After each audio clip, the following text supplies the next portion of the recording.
Good morning दोस्तों, कैसे हो आप लोग। मेरा नाम कृष्णन गुप्ता है और आज मैं क्लास 10th पॉलिटिकल साइंस का एक नया चैप्टर जिसका नाम जेंडर, रिलीजन एंड कास्ट है, इसे स्टार्ट करने वाला हूँ। यह चैप्टर बहुत ही इंटरेस्टिंग है और ये चैप्टर में हम जो भी टॉपिक्स पढ़ेंगे उसे पॉलिटिक्स के साथ रिलेट करते हुए पढ़ेंगे। बेसिकली इस चैप्टर में आपको 3 टॉपिक्स पढ़ना है। Number 1 gender and politics, second number पे हम लोग समझेंगे religion, communalism and politics, third number पर कास्ट एंड पॉलिटिक्स। यानी बेसिकली आप लोग देख रहे हो इसमें जो भी टॉपिक्स है उसको हम लोग किससे रिलेट कर रहे हैं, पॉलिटिक्स से। जेंडर को पॉलिटिक्स से रिलेट, रिलीजन और कम्युनलिज्म को भी पॉलिटिक्स से रिलेट कर रहे हैं और लास्ट में कास्ट को भी पॉलिटिक्स से रिलेट कर रहे हैं। तो ये बहुत ही इंटरेस्टिंग चैप्टर होने वाला है पॉलिटिकल साइंस के स्टूडेंट्स के लिए। आपको एक बात का खास ख्याल रखना है कि मैं जो भी टॉपिक आपको पढ़ाऊंगा आपको साथ साथ उसके नोट्स भी आपको कॉपी करना है। वीडियो को स्किप करके वीडियो को पॉज करके आप नोट को कॉपी करते रहेंगे, इससे आपको रिवीजन में बहुत फ़ायदा होगा। तो आइए हम लोग अब टॉपिक पे आते हैं और पहला टॉपिक जेंडर एंड पॉलिटिक्स को पढ़ते हैं। आइए अब हम लोग बड़े ही प्यारा पहला टॉपिक जेंडर एंड पॉलिटिक्स को डिस्कस करते हैं। ध्यान से समझिएगा कि आखिर हम इस टॉपिक में पढ़ने क्या वाले हैं। सबसे पहला वर्ड जो है जेंडर, ध्यान दीजिएगा। अब हम लोग इस टॉपिक में पढ़ेंगे, जैसे जेंडर में आप लोगों को पता है कि मेल, फीमेल और ट्रांसजेंडर, ये 3 जेंडर बेसिकली हम लोग जानते हैं, लेकिन आपके सिलेबस में मेल और फीमेल की ज़्यादा बात की गई है, तो हम लोग मेल और फीमेल पर ज़्यादा डिस्कशन करेंगे। तो होता क्या है कि हमारे कंट्री में मेल और फीमेल इनके साथ कुछ डिस्क्रिमिनेशन होता है। क्या होता है? डिस्क्रिमिनेशन। डिस्क्रिमिनेशन का मतलब होता है भेदभाव। डिस्क्रिमिनेशन का क्या मतलब होता है? भेदभाव। अब समझिएगा, यहाँ लिखा हुआ है पब्लिक और प्राइवेट डिसीजन, मतलब मेल और फीमेल अगर हम कंपेयर करें तो फीमेल के साथ प्राइवेट डिसीजन में और पब्लिक डिसीजन में दोनों जगह डिस्क्रिमिनेशन होता है। मतलब घर में भी और घर के बाहर भी दोनों जगह भेदभाव होता है। तो इस टॉपिक में हम लोग को बेसिकली पढ़ना है कि घर के अंदर क्या भेदभाव होता है, फिर पॉलिटिकल स्फेयर में फीमेल के साथ क्या भेदभाव होता है, साथ ही साथ इस चीज़ को इम्प्रूव करने के लिए, सुधारने के लिए कौन कौन सा स्टेप लिया गया। तो इन सारी चीज़ों को हम इस टॉपिक में पढ़ेंगे। तो हमारा सबसे पहला जो टॉपिक है इसमें सेक्सुअल डिवीजन ऑफ लेबर, इसको समझना है। सेक्सुअल डिवीजन ऑफ लेबर किसे कहते हैं? ये आपका डायरेक्ट 2 मार्क्स में या 3 मार्क्स में क्वेश्चन पूछा जाता है बोर्ड एग्जाम में। तो इसको समझना बहुत ही सिंपल है। इस क्या कहता है सेक्सुअल डिवीजन ऑफ लेबर? इसमें कहा जाता है कि जो वर्क होता है उसको डिवाइड किया गया है मेन एंड वुमेन के बीच में।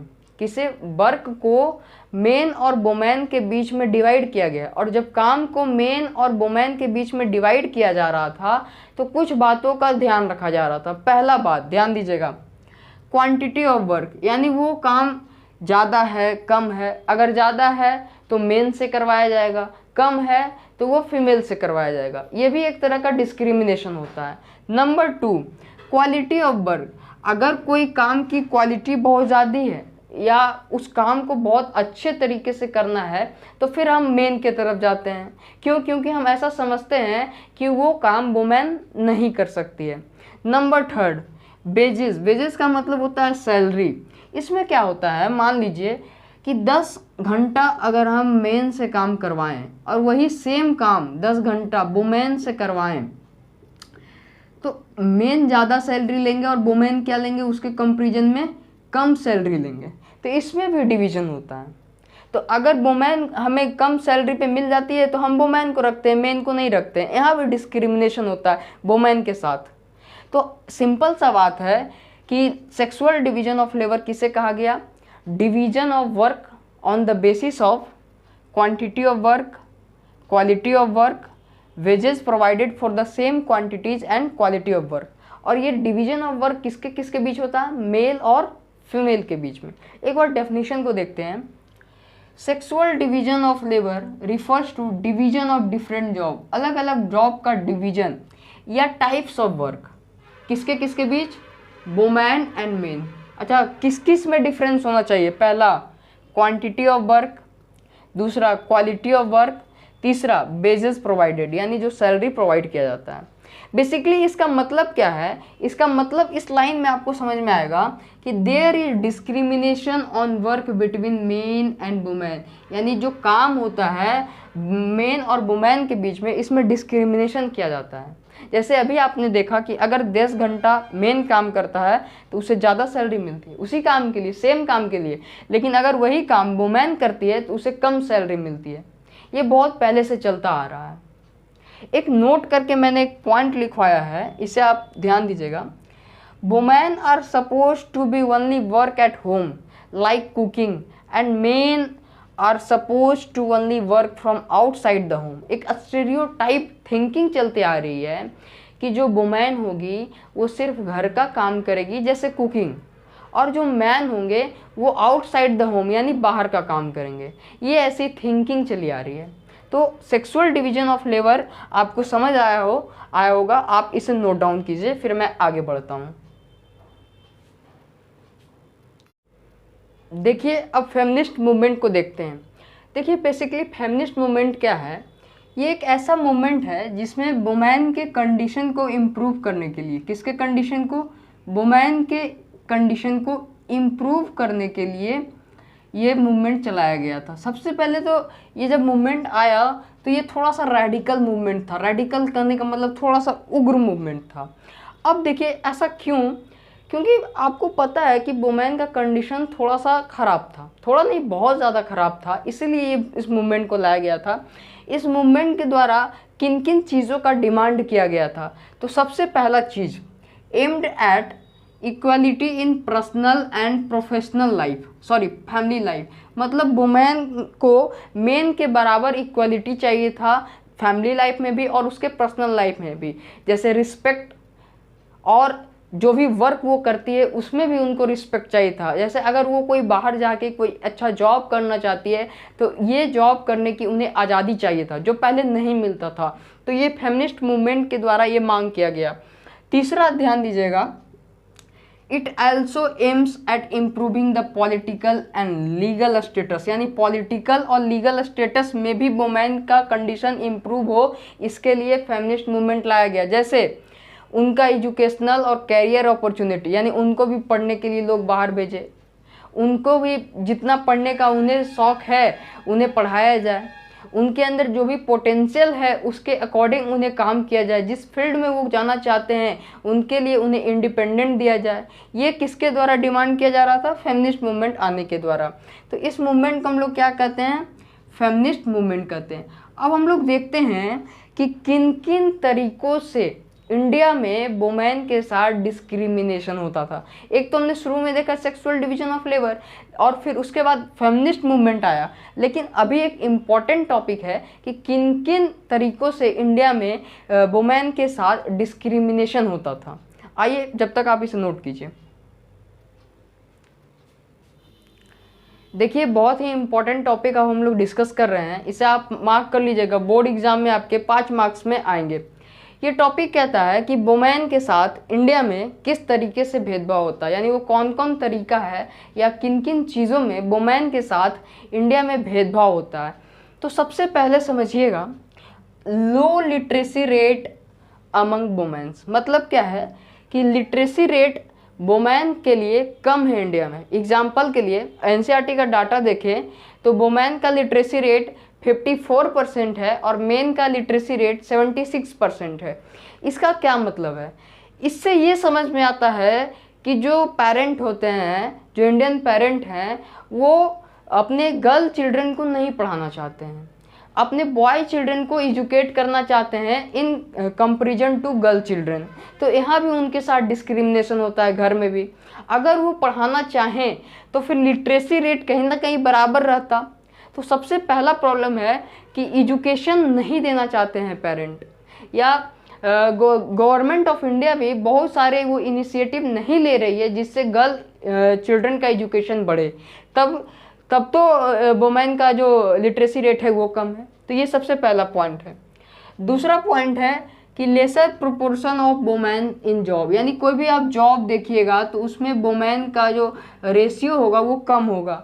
जाहिर सी बात है, जब पढ़ेगी ही नहीं लड़कियां तो जॉब कैसे करेगी, अलग अलग फील्ड में जाएगी कैसे। तो यहाँ भी उनके साथ डिस्क्रिमिनेशन होता है। या यहाँ आप इस तरीके से भी समझ सकते हैं कि जैसे सेम जॉब के लिए अगर मेन और वुमेन दोनों अपेयर होती है तो वहाँ पे सबसे पहले प्रेफरेंस मेन को दिया जाता है, चाहे वुमेन उससे बढ़िया काम क्यों ना करे, लेकिन सबसे ज़्यादा मेन को ही प्रेफर किया जाता है। ये स्टेरियोटाइप थिंकिंग बना हुआ है। नंबर थर्ड की बात करें तो less wages than men for equal hour of work. मैंने अभी आपको समझाया कि अगर 10 आवर कोई मेन वर्क करता है और सेम काम को 10 आवर वुमेन वर्क करती है तो मेन को ज़्यादा सैलरी पेड किया जाएगा वुमेन के कंपेरिजन में। यहाँ भी डिस्क्रिमिनेशन देखने को मिल रहा है। तो कैसे डेवलपमेंट होगा। नंबर 4 की बात करें, लो चाइल्ड सेक्स रेशियो, यानी नंबर ऑफ गर्ल चिल्ड्रन अगर देखें हम पर 1000 बॉयज पे तो वो कम रहता है। क्यों? क्योंकि जो पेरेंट होते हैं वो सन को ज़्यादा प्रेफर करते हैं, उन्हें वो चाहते हैं कि सन का वर्थ ज़्यादा हो in comparison to girl children. यहाँ भी डिस्क्रिमिनेशन समझ में आ रहा है। नंबर 5 एक इम्पॉर्टेंट है, लो पॉलिटिकल रिप्रेजेंटेशन ऑफ वुमेन। अगर पॉलिटिक्स की बात किया जाए तो आप लोग देखोगे पॉलिटिकल जब भी वर्क होता है उसमें वुमेन का रिप्रेजेंटेशन कम होगा। जैसे सिंपल सा बात है, जब इलेक्शन होता है तो नंबर ऑफ कैंडिडेट या नंबर ऑफ रिप्रेजेंटेटिव जितना ज़्यादा मेन खड़ा होते हैं इलेक्शन में, क्या वो उतना वुमेन खड़ा होती है? नहीं होती है। तो यहाँ ऐसा क्यों है? क्योंकि डिस्क्रिमिनेशन किया जा रहा है इस वजह से। तो अगर इन सारी चीज़ों को नहीं सुधारा जाएगा तो फिर वुमेन का कंडीशन और ख़राब होते जाएगा। लेकिन एक अब राज की बात समझिए, टाइम आ गया है राज की बात समझने का। वो राज का बात क्या है, ध्यान दीजिएगा। एक एक्ट लाया गया था जिसका नाम है इक्वल रेम्यूनरेशन एक्ट। क्या? Equal remuneration act. इस एक्ट को क्यों लाया गया था? इस एक्ट को इसलिए लाया गया था कि इसमें बोला गया कि अब से, यानी 1976 में ये एक्ट लाया गया, तो इसमें बोला गया कि वुमेन और मेन अब दोनों को इक्वल वेज प्रोवाइड किया जाएगा same quantity and quality of work के लिए। यहाँ जो डिस्क्रिमिनेशन आप देख रहे थे, less wages than men for equal hour of work, ये खत्म होगा। इस एक्ट से ये डिस्क्रिमिनेशन खत्म होगा, 3rd नंबर वाला। तो वुमेन का कंडीशन सुधरेगा कि नहीं सुधरेगा? जाहिर सी बात है सुधरेगा। तो इसी तरीके से वुमेन के साथ इंडिया में डिस्क्रिमिनेशन होता है, आप इसे नोट कीजिए। देखिए अब हम लोग डिस्कस करेंगे वुमेन्स पॉलिटिकल रिप्रेजेंटेशन। मैंने आपको शुरू में बताया था कि ये जो टॉपिक का नाम है जेंडर एंड पॉलिटिक्स, तो इसमें बेसिकली जेंडर को हम लोग पॉलिटिक्स से रिलेट करके भी पढ़ेंगे। तो हम लोग इसमें क्या पढ़ रहे हैं कि वुमेन के साथ डिस्क्रिमिनेशन हो रहा है।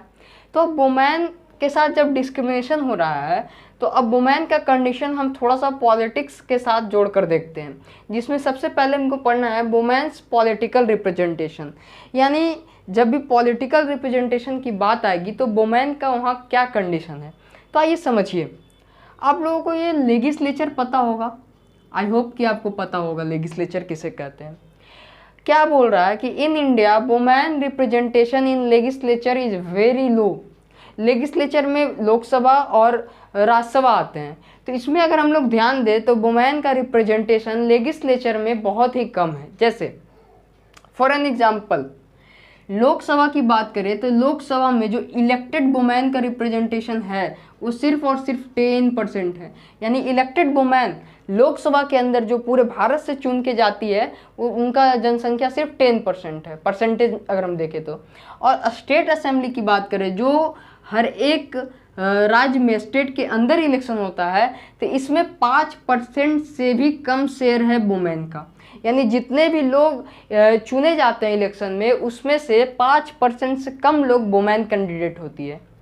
तो आपको यहाँ दिख रहा है कि हमारे देश में लेजिस्लेचर के अंदर वुमेन का क्या कंडीशन है, बहुत ही कम वुमेन का रिप्रेजेंटेशन है हमारे इंडिया में। अब ध्यान से एक सवाल है, क्वेश्चन है कि is political empowerment is the solution to the inequality for women in India, give an example. इस क्वेश्चन का मतलब है कि पॉलिटिकल एम्पावरमेंट होने से, यानी पॉलिटिकल एम्पावरमेंट का मतलब हम लोग कह सकते हैं कि वुमेन का जो परसेंटेज है पॉलिटिक्स में बढ़ाने से, या वुमेन को पॉलिटिक्स में ज़्यादा से ज़्यादा चांसेस देने से, उनका पोजीशन जो है वुमेन का इंक्रीज करने से पॉलिटिक्स में, क्या वुमेन के साथ जो इनइक्वालिटी हो रही है उसका सॉल्यूशन मिलेगा? ये एक सवाल है और इसका एग्जांपल भी देना है आपको। इसका आंसर अभी मैं समझाता हूँ। सबसे पहला पॉइंट देखिए, बहुत सारी जो फेमिनिस्ट ग्रुप हैं, फेमिनिस्ट ग्रुप कौन? जो वुमेन के लिए काम करते हैं, उनका कहना है कि ये जो पॉलिटिकल एम्पावरमेंट है ये सबसे इफ़ेक्टिव वे है वुमेन को इंडिया में इक्वलिटी दिलाने के लिए। क्या कहते हैं कि पॉलिटिकल एम्पावरमेंट से वुमेन का कंडीशन इंडिया में सुधर सकता है और पॉलिटिकल एम्पावरमेंट सबसे इफ़ेक्टिव वे है। अच्छा, वो ऐसा क्यों सोचते हैं? ध्यान दीजिएगा। They believe that unless women control power their problems will not gate adequate attention. उनका कहना है कि जब तक वुमेन पावर में खुद नहीं आएगी उनके प्रॉब्लम पे उतना अटेंशन और कोई नहीं देंगे। जैसे अगर वुमेन खुद से पावर में आ जाती है तो वो अपना जो भी प्रॉब्लम है उसको सॉल्व कर सकती है। फॉर एन एग्जांपल, जैसे आपके आसपास बहुत सारी प्रॉब्लम होगी, जैसे रोड नहीं बना हुआ होगा, बिजली का समस्या होगा, बहुत सारी समस्या होगी, लेकिन आप चाहते हैं कि वो समस्याएं सुधर जाए, लेकिन अभी आप स्टूडेंट हैं तो आप चाह के भी कुछ नहीं कर सकते हो। लेकिन जैसे ही आप पावर में आओगे तो आपको पता है कि हमारे क्षेत्र में ये समस्या है, तो आप आराम से उसे सॉल्व कर सकते हो। उसी तरीके से वुमेन के साथ है कि वुमेन अगर पावर में आएगी तो उन्हें ये पता है कि वुमेन के साथ क्या क्या समस्या होता है, तो वो इसे आराम से सॉल्व कर सकता है। ध्यान दीजिएगा। Third point, A common past experience suggest that disadvantage group do benefits when social division become a political issue. इतना बड़ा इंग्लिश आपको समझ में आया? बहुत आराम से समझ में आएगा। ध्यान दीजिएगा, चीज़ों को समझना है, रटना नहीं है, चीज़ों को क्या करना है, समझना है। देखिए क्या कहता है कि हमारे समाज में अलग अलग तरह का सोशल डिवीज़न होते रहता है। जैसे मेन और वुमेन के नाम पे तो हुआ, फिर कास्ट के नाम पर होता है, फिर कलर के नाम पे होता है, गोरे और काले, ये सारे भेदभाव होते रहते हैं। तो जब जब सोशल डिवीज़न, ध्यान दीजिएगा, जब जब सोशल डिवीज़न पॉलिटिक्स में आया है, यानी पॉलिटिकल पार्टीज़ के नज़र में आया है, एक पॉलिटिकल रूप लिया है सोशल डिवीज़न, तो उसका सॉल्यूशन निकल के आया है। मतलब अगर वुमेन के साथ जो भी प्रॉब्लम हो रही है वो पॉलिटिकल डिसीजन में, या पॉलिटिकल एक तरह से आप कह सकते हो पॉलिटिक्स के नज़र में ये प्रॉब्लम अगर निखर के आएगा, ऊपर आएगा, तो आपको आराम से इसमें सॉल्यूशन मिल सकता है। कहने का मतलब समझिएगा कि जितने भी सोशल डिवीज़न होते हैं, ध्यान दीजिएगा, जितने भी सोशल डिवीज़न होते हैं किसके साथ? डिसएडवांटेज ग्रुप के साथ। किसके साथ? डिसएडवांटेज ग्रुप के साथ। जब भी पॉलिटिकल इशू बनते हैं, ध्यान दीजिएगा, जब भी क्या बनते हैं, एक पॉलिटिकल इशू बनते हैं, तो उससे क्या मिलता है? बेनिफिट। यानी जितने भी सोशल डिवीज़न, जैसे ही एक पॉलिटिकल इशू बन गया तो उससे क्या मिलेगा? बेनिफिट। समझ में आया यहाँ तक? अगर पॉलिटिकल इशू नहीं बन रहा है तो लोग तो आपस में ही लड़ रहे हैं, आपस में ही समझ रहे हैं, डिसीजन लेने की कोशिश कर रहे हैं। लेकिन जब भी एक पॉलिटिकल इशू बनता है तो बड़े बड़े जो पॉलिटिकल हेड होते हैं उनके पास ये प्रॉब्लम पहुँचता है, तो उनका सॉल्यूशन वो करते हैं। फॉर एन एग्जाम्पल, आपको मैंने फेडरलिज्म चैप्टर में पढ़ाया था, जब 1992 का कॉन्स्टिट्यूशनल अमेंडमेंट में पढ़ा रहा था, उसमें क्या किया गया था? लोकल गवर्नमेंट के लिए 1/3 सीट रिजर्व किया गया था, सॉरी, वुमेन के लिए 1/3 सीट किसमें? लोकल गवर्नमेंट में रिजर्व किया गया था। इसका क्या प्रभाव हुआ कि अभी 10 लाख कैंडिडेट वुमेन की लोकल गवर्नमेंट में वर्क कर रही है। ये एग्जांपल है, ये आप एनसीईआरटी में देख के लिख सकते हो। तो ये आपका पहला टॉपिक था और ये आप इसे नोट कीजिए। उसके बाद हम लोग सेकेंड टॉपिक पे चलते हैं। आइए दोस्तों, अब हम लोग डिस्कस करते हैं इस चैप्टर का सेकेंड टॉपिक, जिसका नाम है रिलीजन, कम्युनलिज्म एंड पॉलिटिक्स। इसमें हम लोग सबसे पहले पढ़ेंगे रिलीजन को किस तरीके से पॉलिटिक्स में यूज किया गया है। उसके बाद कम्युनलिज्म का क्या मतलब होता है, इसको समझेंगे। इसके बाद हम लोग डिस्कस करेंगे दोनों कंबाइनली कि ये जो रिलीजन और कम्युनलिज्म का जो पॉलिटिक्स में यूज है, तो इसका किस तरीके से और बेहतर तरीके से यूज हो सकता है। देखिए, सबसे पहले हम लोग डिस्कस करते हैं रिलीजन को। रिलीजन का मतलब होता है धर्म। आप लोगों को नर्सरी क्लास से ये पता होगा कि रिलीजन का मतलब धर्म होता है। बेसिकली आप लोग पढ़े भी होंगे कि धर्म में हिंदू धर्म, मुस्लिम धर्म, क्रिश्चियन धर्म, सिख धर्म, ये बेसिकली 4 धर्म हमारे कंट्री में फॉलो किए जाते हैं। और भी धर्म है, लेकिन हम लोग ध्यान देते हैं कि पढ़ना क्या है हम लोग को। सबसे पहले इस स्टेटमेंट को देखिएगा, religion can never be separated from politics. ये इसका मतलब है कि रिलीजन को कभी भी पॉलिटिक्स से सेपरेट नहीं किया जा सकता। किससे? पॉलिटिक्स से। क्या कर रहा है? रिलीजन को पॉलिटिक्स से कभी भी सेपरेट नहीं किया जा सकता है। ये स्टेटमेंट किसने दिया? जब आप एनसीईआरटी बुक खोलोगे तो आपको पता चलेगा कि ये स्टेटमेंट महात्मा गांधी के द्वारा दिया गया है। इसका मतलब है कि जब भी पॉलिटिक्स की बात आएगी तो हमेशा रिलीजन की बात होगी। क्यों? क्योंकि पॉलिटिक्स में पॉलिटिकल लीडर को हमेशा रिलीजन से फ़ायदा मिलता है, प्लस रिलीजन को भी, रिलीजियस कम्युनिटी के लोगों को भी पॉलिटिक्स से फ़ायदा मिलता है, क्योंकि उनके इशूज़ को पॉलिटिकल पार्टी पूरे कंट्री में उठाती है। ध्यान दीजिएगा, समझना है कि the various forms through which religion can acquire in politics, मतलब वो कौन कौन से तरीका है जिसके वजह से रिलीजन पॉलिटिक्स में आता है। समझना है रिलीजन पॉलिटिक्स में कैसे आता है, किन किन तरीकों से आता है, हमें अभी वो डिस्कस करना। या फिर हम बोले कि relation between religion and politics, religion और पॉलिटिक्स में क्या रिलेशन है। सबसे पहला पॉइंट ध्यान दीजिएगा, डिस्कस करते हैं। आइडियाज, आइडल्स एंड वैल्यूज, ये 3 वर्ड हमें याद रखिएगा। Ideas, idols and values drawn from different religion should play a role in politics. समझना है, आइडियाज़ का मतलब होता है जैसे बहुत सारे रिलीजन के अपने अपने आइडियाज़ होते हैं। आइडल्स हो गया, जैसे बहुत सारे रिलीजन के रिलीजियस गुरु होते हैं, उनके बहुत सारे वैसे लोग होते हैं जो उन रिलीजन के बारे में बताते हैं। तो जो आइडियाज़ है, जो लोग आइडल्स माने जाते हैं, प्लस अलग अलग रिलीजन के जो वैल्यूज़ हैं, इन तीनों का बहुत इम्पॉर्टेंट रोल है पॉलिटिक्स में। किस किस चीज़ का? डिफरेंट रिलीजन के जो आइडियाज़ हैं, उनके आइडल्स जो हैं और उसके वैल्यू, इन तीनों का बहुत इम्पॉर्टेंट रोल है रिलीजन में। सेकेंड पॉइंट हम लोग देखते हैं, people should be able to express in politics their needs, interest and demands as a member of religious community. समझना है इस पॉइंट को। जैसे कोई भी व्यक्ति किसी एक रिलीजियस कम्युनिटी का मेंबर है, जैसे हम लोग समझते हैं कि अगर कोई व्यक्ति हिंदू कम्युनिटी का मेंबर है तो हिंदू कम्युनिटी के जो नीड्स हैं, ध्यान दीजिएगा, हिंदू कम्युनिटी के जो नीड्स हैं, उसके इंटरेस्ट हैं और उनकी जो डिमांड है वो पॉलिटिकल पार्टी के पास रखेगा। जैसे कोई भी पार्टिकुलर कम्युनिटी हो सकता है, तो उस कम्युनिटी का बहुत सारा नीड होगा, ज़रूरतें होंगी, इंटरेस्ट होगी, जो वो लोग चाहते होंगे कि जो पूरा हो, प्लस उनका बहुत सारा डिमांड हो।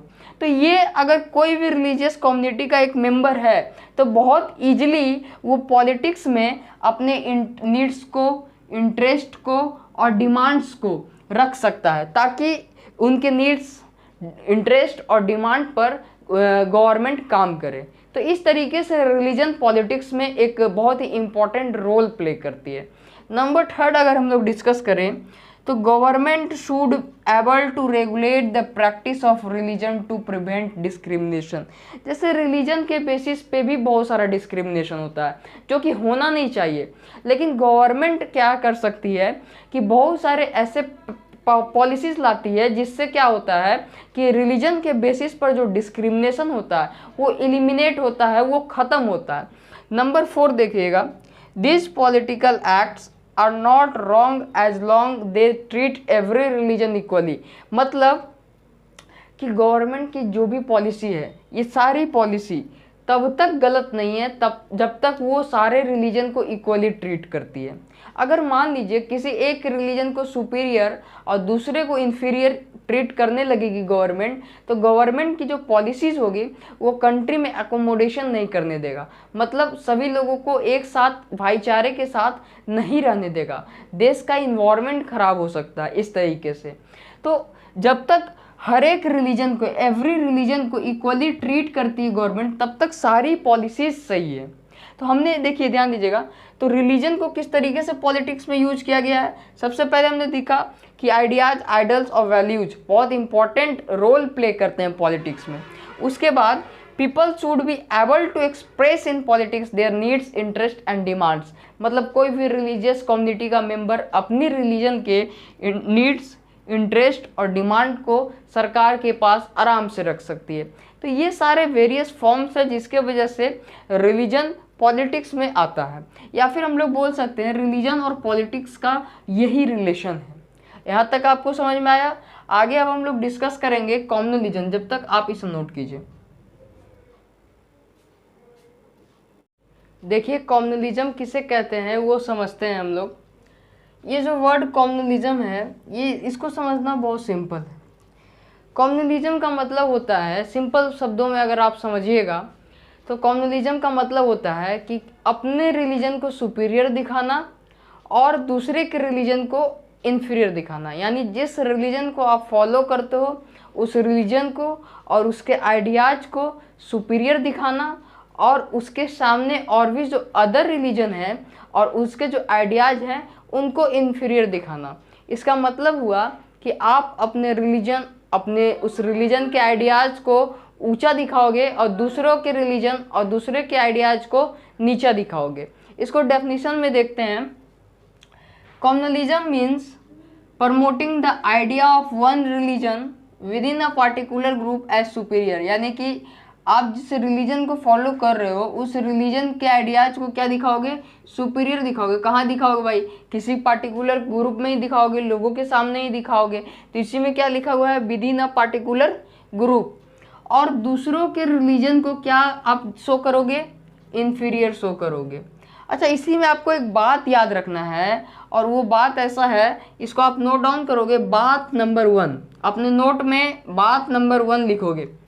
इसमें क्या है कि जब कोई भी स्टेट ऐसा करती है कि जब किसी एक ही रिलीजन को अपने कंट्री में या अपने स्टेट के अंदर सुपीरियर दिखाती है और दूसरे के रिलीजन को इन्फीरियर दिखाती है, तो इस टाइप के पॉलिटिक्स को, दिस मैनर ऑफ पॉलिटिक्स, यानी इस टाइप के पॉलिटिक्स को हम लोग क्या कहते हैं, कॉम्युनल पॉलिटिक्स कहते हैं। तो कॉम्युनलिज्म समझ में आया। ध्यान दीजिएगा, जैसे मान लीजिए कोई एक रिलीजन ए है, रिलीजन ए, एक और रिलीजन है, उस रिलीजन का नाम है रिलीजन बी।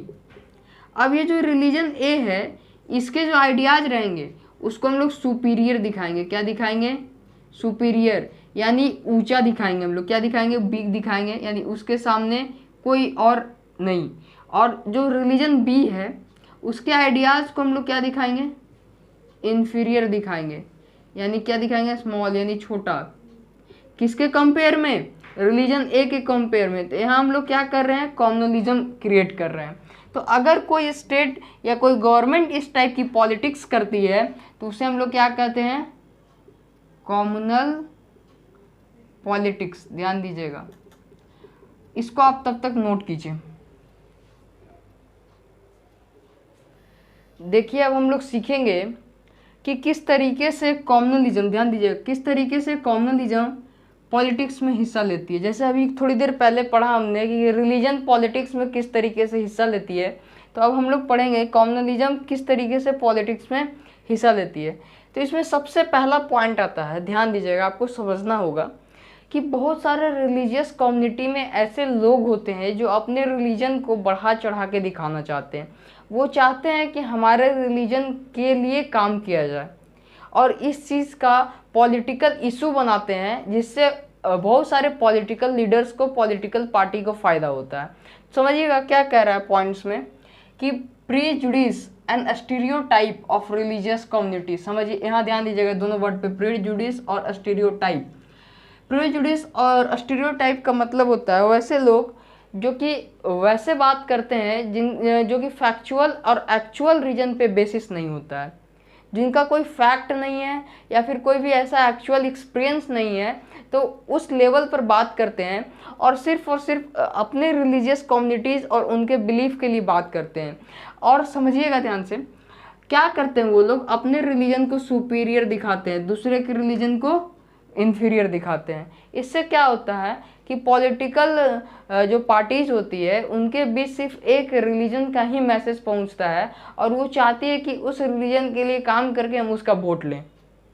इससे कभी कभी किसी खास रिलीजन को फ़ायदा तो पहुंचता है, लेकिन उससे ज़्यादा फ़ायदा पॉलिटिकल पार्टी को पहुंचता है, क्योंकि गलत तरीक़ों से रिलीजन का इस्तेमाल करके पॉलिटिकल पार्टी वोट एक्वायर करती है।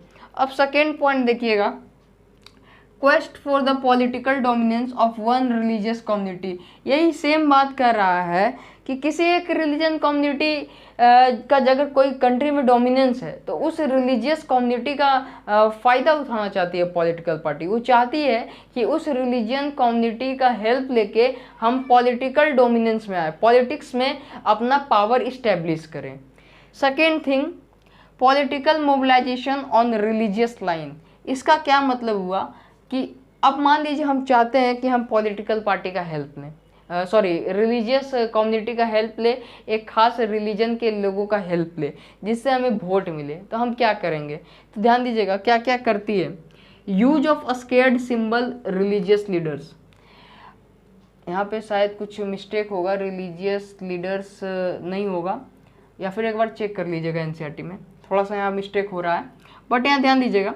यूज ऑफ अस्केर्ड सिंबल्स, यानी वो लोग ऐसे सिंबल्स का यूज करते हैं जो खास रिलीजन का हो। इससे मैसेज पहुंचता है कि ये पॉलिटिकल लीडर तो हमारे लिए काम करेगा, हमको तो इसी को वोट देना चाहिए।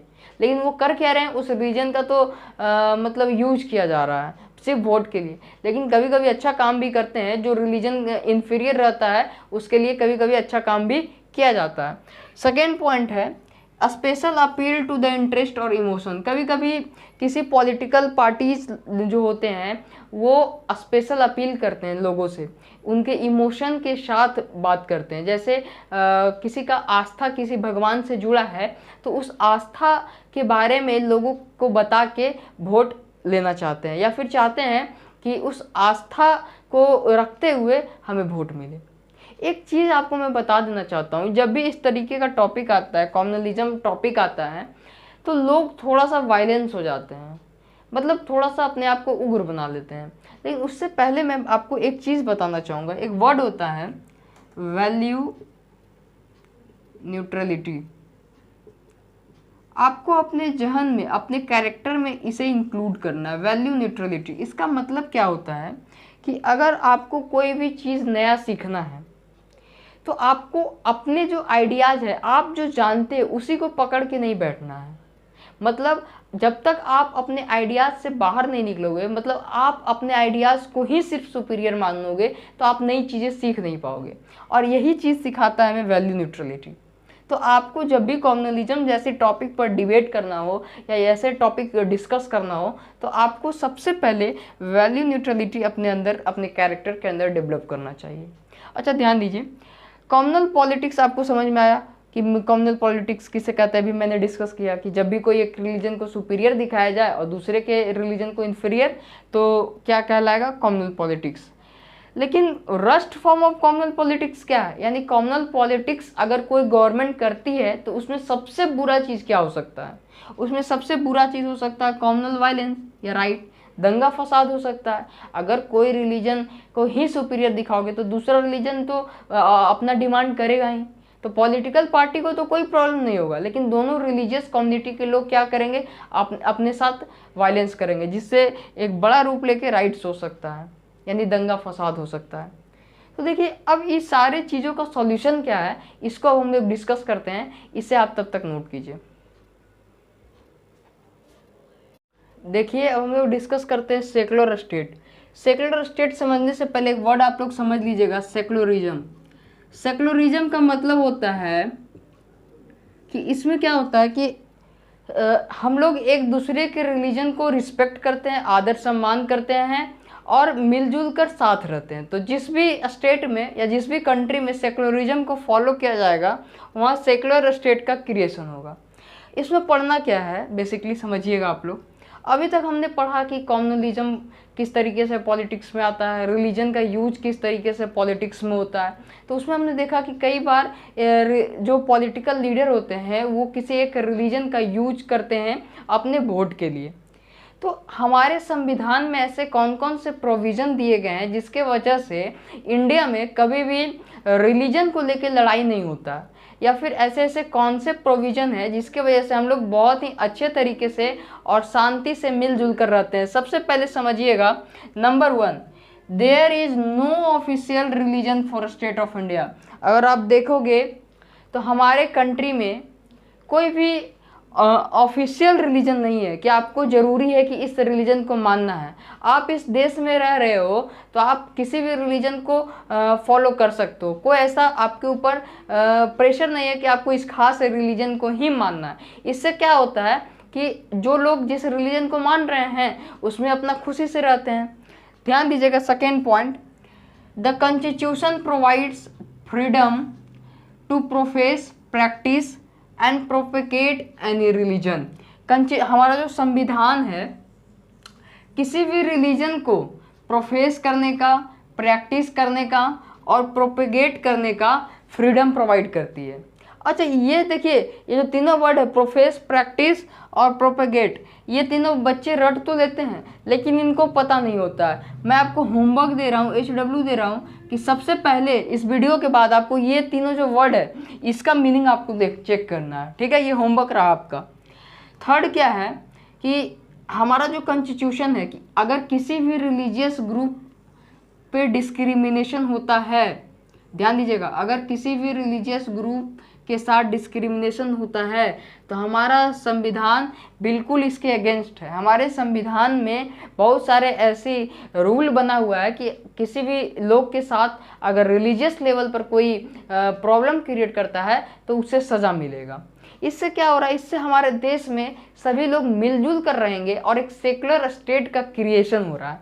Number 4, it allows the state to intervene in the matter of religion to ensure equality within religious community. समझना है कि हमारा संविधान स्टेट को ये पावर दिया है कि आप किसी भी रिलीजियस मैटर पे इंटरवीन कर सकते हो, यानी एक्शन ले सकते हो।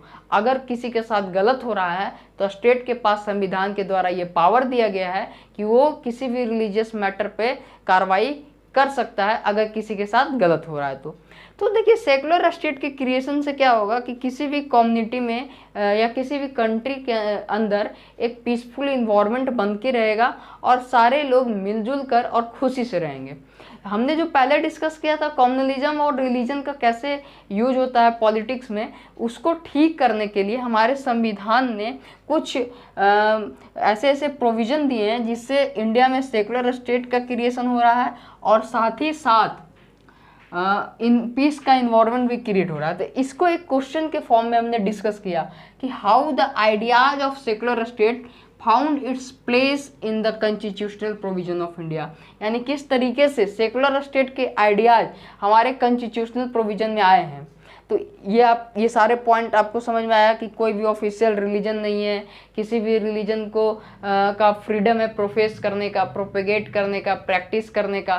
साथ ही अगर किसी भी रिलीजन पर डिस्क्रिमिनेशन होता है तो उस पर स्टेट के पास पावर है संविधान के द्वारा कि वो उस मैटर में इंटरवीन कर सकती है। तो आइए अब हम लोग इस चैप्टर का थर्ड टॉपिक डिस्कस करते हैं, तब तक आप इसे नोट डाउन कीजिए। देखिए दोस्तों, अब हम इस चैप्टर का जो थर्ड टॉपिक है कास्ट एंड पॉलिटिक्स उसको डिस्कस करेंगे। बेसिकली इस टॉपिक में आपको 3 सब टॉपिक पढ़ने हैं, जिसमें सबसे पहले आता है कास्ट इन इक्वालिटी, फिर आता है कास्ट इन पॉलिटिक्स और फिर थर्ड नंबर पर है पॉलिटिक्स इन कास्ट। देखिए कास्ट इन इक्वालिटी क्या होता है कि जो अलग अलग कास्ट होते हैं उनके बीच डिफरेंसेस होता है, तो उसको हम इस टॉपिक में पढ़ेंगे। उसके बाद ये दोनों टॉपिक को ध्यान से समझिएगा। कास्ट इन पॉलिटिक्स यानी पॉलिटिक्स में कास्ट किस तरीके से अफेक्ट करता है, ध्यान दीजिएगा, पॉलिटिक्स में कास्ट किस तरीके से अफेक्ट करता है ये हम इस टॉपिक में पढ़ेंगे। और नंबर थर्ड है पॉलिटिक्स इन कास्ट, यानी अलग अलग कास्ट के बीच में भी पॉलिटिक्स होता है। फॉर एन एग्जाम्पल, बहुत सारी छोटी छोटी कास्ट जो है एक ग्रुप बनाती है और खुद को एक बड़ा कास्ट के रूप में रिप्रेजेंट करती है। तो इस तरीके के पॉलिटिक्स कास्ट के अंदर भी होता है। तो हम ये तीनों टॉपिक में आप लोगों के साथ डिस्कस करेंगे। तो ये बेसिकली क्या है कि इंडियन कास्ट सिस्टम जो है एक्सक्लूजन के कैरेक्टर पर बेस्ड है। मतलब ध्यान दीजिएगा, एक्सक्लूजन का मतलब क्या होता है? एक्सक्लूजन का मतलब होता है कि जैसे बहुत सारी जो कास्ट होती है उसको लोग अपने साथ नहीं रखना चाहते हैं, लेफ्ट आउट दिखाना चाहते हैं। वो चाहते हैं कि ये जो कास्ट है, कुछ बेसिक पार्टिकुलर कास्ट को लोग अपनाना नहीं चाहते हैं। तो इस कैरेक्टर पे इंडियन कास्ट सिस्टम बेस्ड है। तो आइए अब हम लोग एक एक करके टॉपिक को डिस्कस करते हैं। पहला टॉपिक हम लोग कास्ट इनइक्वालिटीज़ की बात करते हैं। आप इसे नोट कर सकते हो। देखिए, अब हम लोग कास्ट इनइक्वालिटीज़ को डिस्कस करते हैं। देखिए, बेसिकली कास्ट इनइक्वालिटीज़ का मतलब क्या होता है कि इंडिया में आपको पता है कि डिफरेंट टाइप्स ऑफ कास्ट है, यानी अलग अलग तरह के कास्ट हैं। लेकिन हर एक कास्ट के साथ जो हमारे देश के लोग हैं वो इक्वल बिहेवियर नहीं अपनाते हैं, उसे इक्वली ट्रीट नहीं करते हैं। यहाँ डिवाइड किया गया है कि कुछ कास्ट अपर कास्ट होंगे, कुछ कास्ट लोअर कास्ट होंगे, तो उनके बेसिस पर उनके साथ ट्रीट किया जाता है। तो इसी को हम लोग डिस्कस करेंगे कास्ट इनइक्वालिटीज़ में। सबसे पहले हम देखते हैं कि हमारे इंडियन सोसाइटी में, ध्यान दीजिएगा, हमारे इंडियन सोसाइटी में कास्ट का आउटलुक कैसा है, यानी किस तरीके से दिखता है। तो आप सभी को पता है, ध्यान से समझना है, 3 पॉइंट इसमें है कि members of the same caste group expected to do similar work, यानी अगर कोई मेंबर एक ही कास्ट का है तो उसे सेम काम करने का एक्सपेक्टेशन रहता है। जैसे समझिएगा, जैसे मान लीजिए कि एक कास्ट है, कास्ट ए है, ठीक है। अब कास्ट ए का कोई प्रोफेशन होगा, कोई भी वर्क होगा, वो अब समझिए कि कास्ट ए में बहुत सारे लोग होंगे, जैसे हम 1 2 3 4 इस तरीके से। तो ऐसा एक्सपेक्ट किया जाता है हमारे समाज में कि कास्ट ए का जो पहला आदमी है जो वर्क करेगा वही वर्क सभी आदमी को करना चाहिए, चाहे वो दूसरा हो, तीसरा हो, चौथा हो। ऐसा एक्सपेक्टेशन है हमारे समाज में, इस तरीके का आउटलुक बना के रखा गया है। अच्छा, दूसरा क्या एक्सपेक्टेशन है कि marriage within the same caste. ये होता है कि जो एक कास्ट ए है वो कास्ट ए के ही से ही शादी करेगा। जैसे कास्ट ए का अगर बॉय है तो वो कास्ट ए के ही गर्ल से शादी करेगा। अगर कास्ट ए का बॉय कास्ट बी के गर्ल से शादी करता है तो हमारे सोसाइटी में उसे एक्सेप्ट नहीं किया जाता है। चीज़ें बदल रही है लेकिन अभी समय लगेगा। तीसरा है different caste did not eat together. ये बहुत हिस्टोरिकल बात है, बहुत पहले से चलता आ रहा है कि जो अलग अलग कास्ट के लोग हैं वो एक साथ बैठ के एक ही थाली में खाना नहीं खाते हैं, ये पहले से चलते आ रहा है। तो कुछ इस तरीके का आउटलुक हमारे इंडियन सोसाइटी में कास्ट को लेके है। अच्छा, इससे क्या समझ में आ रहा है? इन सब चीज़ों को देखते हुए हमें एक बात समझ में आता है, वो क्या है समझिएगा, आप नोट कीजिएगा। वो बात नंबर 1 है, एक बात आपको जानना है और वो है बात नंबर 1। क्या कहता है बात नंबर 1? वो देखिए, caste system was based on exclusion और discrimination against the caste system in India.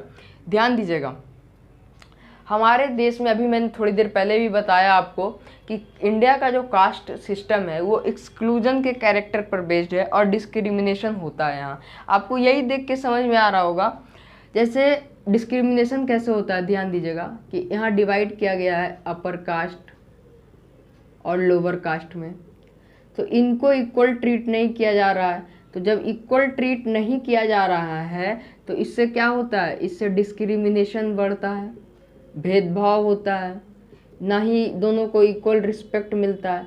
और एक्सक्लूजन को समझने के लिए ध्यान दीजिएगा, जैसे आप लोग जानते होंगे कि पहले के टाइम पे जो स्मॉल कास्ट होते थे, जो दलित लोग होते थे, उनको जैसे हम लोग कह सकते हैं कि एक ट्यूबवेल से, समझना है आपको, जिस ट्यूबवेल से अपर कास्ट के लोग पानी पिएंगे उस ट्यूबवेल से वो लोग जो छोटे कास्ट जो पहले डिवीजन किया हुआ है वो नहीं पानी पिएंगे, उनको हटाया जाता था, लेफ्ट ओवर किया जाता था, खुद से दूर रखा जाता था। तो ये क्या चीज़ शो करता है, ये शो करता है कि हमारा जो कास्ट सिस्टम है वो एक्सक्लूजन के कैरेक्टर पर बेस्ड है। और जो यहाँ डिस्क्रिमिनेशन हो रहा है, जो इक्वल ट्रीटमेंट नहीं मिल रहा, इससे क्या पता चलता है कि हमारे कास्ट में एक दूसरे के साथ डिस्क्रिमिनेशन किया जाता है। ये हमारा इंडियन सोसाइटी का कास्ट सिस्टम का आउटलुक से समझ में आता है। जैसे अब अलग अलग कास्ट के लोग खाना नहीं खा रहे साथ में, तो यहाँ क्या हो रहा है, यहाँ डिस्क्रिमिनेशन तो आराम से दिख रहा है आपको, साथ ही साथ एक्सक्लूजन का भी कैरेक्टर आपको समझ में आ रहा है। तो आपको ये समझना है कि हमारा कास्ट सिस्टम किस पे बेसिस है, एक्सक्लूजन पे, और यहाँ डिस्क्रिमिनेशन होता है। ठीक है, इसे आप नोट कीजिए। फिर हम आपको बताएंगे कि इंडिया के जो कास्ट सिस्टम के साथ इतनी सारी प्रॉब्लम चलती आ रही है उसको किस तरीके से दूर किया गया।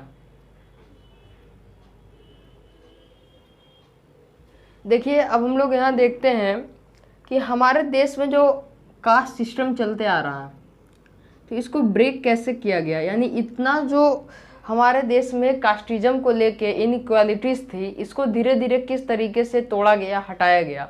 और लगभग अभी के टाइम में, अगर प्रेजेंट टाइम में देखा जाए तो कंडीशन पहले से काफ़ी अच्छी है।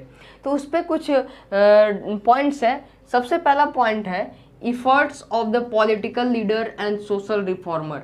यानी हमारे देश के जो पॉलिटिकल लीडर्स हैं, समझिएगा, और सोशल रिफॉर्मर यानी समाज सुधारक, इनका बहुत ज़्यादा योगदान है। इन्होंने बहुत ज़्यादा अवेयरनेस फैलाया, ध्यान दीजिएगा, अवेयरनेस लाया सोसाइटी में। प्लस जो पॉलिटिकल लीडर्स थे उन्होंने बहुत सारी ऐसी पॉलिसीज़ लाई जो कास्टिज्म के जो निगेटिव कैरेक्टर थे उनको ब्रेक किया। क्या किया? निगेटिव कैरेक्टर को ब्रेक किया। ठीक है, अब दूसरा देखिएगा, ड्यू टू इकोनॉमिक डेवलपमेंट। यानी जैसे जैसे लोगों के पास इकोनॉमिक पावर बढ़ता गया, इकोनॉमिक डेवलपमेंट होता गया, पैसा आता गया, तो उनकी थिंकिंग जो कैपेबिलिटी थी कास्ट को लेके वो भी घटते गया। जैसे लोग पहले बहुत ज़्यादा गरीबी में जीते थे, तो गरीबी में जब जीते थे लोग, तो लोगों के पास जो है कास्ट को लेके जो टॉपिक होता था वो बहुत ज़्यादा डिस्कस करते थे। लेकिन जैसे ही इकोनॉमिक डेवलपमेंट की बात आती है तो लोग एक जगह से दूसरी जगह जाते हैं, बहुत सारे लोगों से मिलना पड़ता है, तो यहाँ पे अगर वो कास्टिज्म को ही ज़्यादा महत्व देंगे तो फिर वो इकोनॉमिकली डेवलप नहीं हो पाएंगे। तीसरा पॉइंट है लार्ज स्केल अर्बनाइजेशन। ये इसी से जुड़ा हुआ है। अर्बनाइजेशन में आप जानते हो कि गुड्स, ध्यान दीजिएगा, गुड्स एंड मार्केट इससे रिलेटेड है। इसका मतलब है कि हमारे देश में मार्केटिंग को बढ़ाया गया, हमारे देश में अर्बनाइजेशन लाया गया जिससे लार्ज स्केल पर मार्केटिंग को बढ़ाया गया। तो उस टाइम पे कास्टिज्म को अगर लोग महत्व देंगे तो अपने मार्केटिंग को भी इंक्रीज नहीं कर पाते। एक अर्बन एरिया में, ध्यान दीजिएगा, अर्बन एरिया में मार्केट को जो है बहुत ही बड़े लेवल पर इंक्रीज किया गया। तो ये भी वजह है कि कास्टिज्म कहीं ना कहीं हमारे देश से दूर हो रही है, ख़त्म हो रही है, कास्टिज्म से रिलेटेड जो निगेटिव चीज़ें थी। फिर ऑक्यूपेशन मोबिलिटी।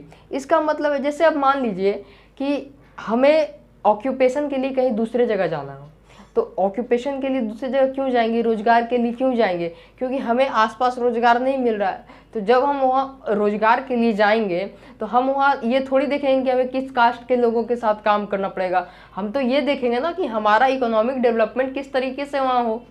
तो अगर हम वहाँ कास्टिज्म को देखेंगे तो फिर हम तो रोजगार नहीं ले पाएंगे। तो इसलिए ये भी ऑक्यूपेशन मोबिलिटी का भी बहुत बड़ा योगदान है हमारे कास्ट सिस्टम को ब्रेक करने के लिए।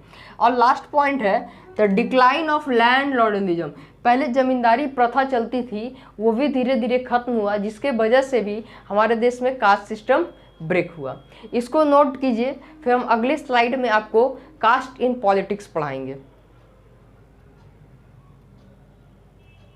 देखिए, अब हम लोग देख रहे हैं कास्ट इन पॉलिटिक्स। सबसे पहले ये जो वर्ड है कास्ट इन पॉलिटिक्स, इसका मतलब समझिए। इसका मतलब है कि कास्ट किस तरीके से पॉलिटिक्स को अफेक्ट करता है, कास्ट किस तरीके से पॉलिटिक्स को अफेक्ट करता है, यानी हाउ कास्ट अफेक्ट पॉलिटिक्स। आया समझ में? यानी किस तरीके से कास्ट पॉलिटिक्स को अफेक्ट करता है, किस तरीके से कास्ट पॉलिटिक्स में आता है, ध्यान दीजिएगा। सबसे पहला पॉइंट आपको समझना है, political party nominates candidates according to the caste composition of the constituency. अगर आप लोग थोड़ा बहुत भी पॉलिटिक्स में इंटरेस्ट रखते होगे तो बहुत सिंपल तरीके से आपको समझ में आएगा। जैसे आपको पता है, ध्यान दीजिएगा, कि जब भी इलेक्शन होता है तो इलेक्शन अलग अलग कंस्टिट्यूएंसी को डिवाइड करने के बाद होता है। यानी कंस्टिट्यूएंसी का मतलब होता है एरिया।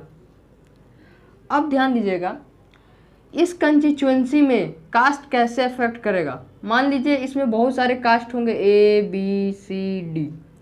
पॉलिटिकल पार्टी क्या करती है कि उसी कैंडिडेट को इस कंस्टिट्यूएंसी से खड़ा करेगी जिस कास्ट का सबसे ज़्यादा कंपोजिशन होगा। यानी अगर इस कंस्टिट्यूएंसी में ए कास्ट का सबसे ज़्यादा पॉपुलेशन होगा, मान लीजिए 80% पॉपुलेशन ए कास्ट का है, तो इसी कास्ट के लोगों को भी कैंडिडेट के रूप में खड़ा करेगी पॉलिटिकल पार्टी। अगर डी कास्ट बहुत कम है, मान लीजिए 5% है, तो इस कास्ट के जो कैंडिडेट होंगे इनको पॉलिटिकल पार्टी सीट नहीं देगी। आया समझ में? सिंपल सा बात है। अगर हम पॉइंट को देखें तो कि कोई भी पॉलिटिकल पार्टी किसी भी एरिया के कास्ट कंपोजिशन को देख के वहाँ के कैंडिडेट को नॉमिनेट करती है। समझिएगा, जो पॉलिटिकल पार्टी होती है किसी भी कंस्टिट्यूएंसी के कास्ट कंपोजिशन को देखते हुए, यानी जिस कास्ट के जो पॉपुलेशन ज़्यादा होगा उसको देखते हुए वहाँ के कैंडिडेट को क्या करती है, नॉमिनेट करती है। आया समझ में? अब सेकेंड पॉइंट देखिएगा कि अब जो नॉमिनेट हुए कैंडिडेट है, यानी जो कैंडिडेट नॉमिनेट हुए उनका काम क्या है। उनका काम है कि जैसे यहाँ ध्यान दीजिए 80% लोग ए कास्ट के हैं, तभी जो नॉमिनेट हुए लोग हैं वो इस 80% लोगों से अपील करेंगे कि भाई मैं आपके कास्ट के लिए काम करूँगा, आप मुझे वोट दीजिए। समझ में आ रहा है? तो 80% वोट अगर कास्टिज्म पर देखा जाए तो इनको मिल सकता है नॉमिनेट कैंडिडेट को। ये सेकेंड पॉइंट था। अब थर्ड समझिएगा, whenever the government is formed, political parties take care that representative from different caste find in place in the government। जैसे मान लीजिए किसी एक स्टेट का बात करें, उसमें अलग अलग डिस्ट्रिक्ट होगा, अलग अलग कंस्टिट्यूएंसी डिवाइडेड होगी, तो अलग अलग कंस्टिट्यूएंसी में क्या अलग अलग कास्ट का कंपोजिशन ज़्यादा होगा। तो सभी कास्ट के जब लोग जीत के आएंगे, गवर्नमेंट बनाएंगे, तो पॉलिटिकल पार्टीज इस बात का ख्याल रखती है कि उनको जो गवर्नमेंट फॉर्म हुआ है उसमें एक पोजीशन दे। जैसे मान लीजिए लोकसभा का इलेक्शन होता है, तो किसी एक डिस्ट्रिक्ट से, किसी मान लीजिए ए डिस्ट्रिक्ट से कोई क्या बना, एमपी यानी मेंबर ऑफ पार्लियामेंट। तो जब एमपी चुन के आया तो ये पॉलिटिकल पार्टी ध्यान में ये रखेगी कि इस कास्ट का एमपी बना है, तो इस कास्ट के लोग ज़्यादा हैं, तो हम क्या करेंगे, इसको एक मंत्री बनाएंगे। क्या करेंगे, मिनिस्टर देंगे, मिनिस्टर का पोजीशन देंगे। क्यों? क्योंकि इससे क्या होगा, इन कास्ट वाले लोगों को लगेगा कि नहीं हमारे कास्ट के लोग ऊपर जा रहे हैं, तो ये जो लोग होंगे इनका इस पॉलिटिकल पार्टी के लिए बिलीफ और ज़्यादा बढ़ेगा। तो इस तरीके से पॉलिटिकल पार्टी कास्ट का यूज करती है, या फिर हम बोले कास्ट पॉलिटिक्स को अफेक्ट करता है। अब नंबर 4 पॉइंट और लास्ट पॉइंट देखिएगा, some political parties are known to favour some particular caste. यानी जो कुछ पॉलिटिकल पार्टीज इसीलिए है कि वो किसी पार्टिकुलर कास्ट का ही फेवर करती है, उनका क्रिएशन ही किसी पार्टिकुलर कास्ट के आधार पर हुआ है। मैं अगला चैप्टर पढ़ाऊंगा पॉलिटिकल पार्टीज, उसमें इस पॉइंट के बारे में डिस्कस करूंगा डिटेल में। तो अभी आपको समझ में आया कि किस तरीके से कास्ट पॉलिटिक्स को अफेक्ट करता है। पॉलिटिकल लीडर्स जो होते हैं वो कास्ट कंपोजिशन को देखते हुए कैंडिडेट को नॉमिनेट करते हैं, और जो कैंडिडेट नॉमिनेट हो जाता है उस पॉलिटिकल लीडर से हेल्प मांगता है। इसको नोट कीजिए, फिर हम अगला पॉइंट डिस्कस करते हैं। देखिए एक क्वेश्चन डिस्कस करते हैं हम लोग मिलके, और वो क्वेश्चन ये है, the focus on caste in politics can sometimes gives an impression that election are all about caste and nothing else. Do you agree? Explain. कहता है कि जो कास्ट इन पॉलिटिक्स है, यानी जो कास्ट का यूज होता है पॉलिटिक्स में, क्या ये एक ऐसा इम्प्रेशन देती है कि इलेक्शन जो है सिर्फ और सिर्फ कास्ट पर बेसिस है और किसी चीज़ पे नहीं। क्या आप इस स्टेटमेंट से एग्री करते हैं कि इलेक्शन सिर्फ और सिर्फ कास्ट पे बेसिस है? तो आइए हम लोग इसको सॉल्व करते हैं दोनों मिलके। तो इसका आंसर होगा no, I do not agree with this statement, this is far from true, because यानी मैं इस स्टेटमेंट से एग्री नहीं करता हूँ कि इलेक्शन जो है सिर्फ और सिर्फ कास्ट पे बेसिस है। ऐसा क्यों? इसके कुछ पॉइंट्स है, ध्यान दीजिएगा। No parliamentary constituency in the country has a clear majority of one single caste. अच्छा, जब आप देखते होगे कि कोई भी पार्टी जीतती है, जैसे मान लीजिए फॉर एन एग्जांपल अगर हम इंडिया की बात करें, फॉर एग्जांपल इंडिया की बात करें तो कोई भी पार्टी, अगर हम ए पार्टी को लेते हैं, तो जो लोकसभा में जीत के आती है वो पार्टी, क्या उस पार्टी को सिर्फ और सिर्फ एक ही कास्ट के लोग वोट देते हैं? ऐसा तो नहीं है।